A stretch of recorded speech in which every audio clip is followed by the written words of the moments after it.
It's Kelsey. Today I just wanted to make another tutorial to help you guys out. Maybe if you're ever in a rush to go somewhere and you don't have time to go home, or maybe like even go to a gas station or anything, wash your hands, and you want to put on some makeup before you have to go to a meeting or class or work or anything where you just want to look better than you know, just like a piece of trash. So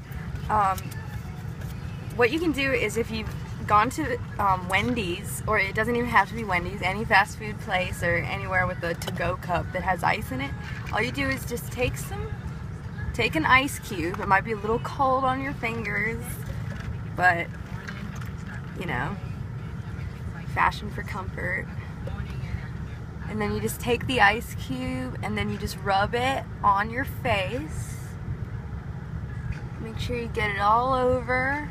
You definitely want to do this before you put on foundation, especially if you've eaten like a cheeseburger or chicken nuggets or something and you have grease on your fingers. The ice just takes that grease right away, because if you put that greasy finger on your face, you might get acne or zits.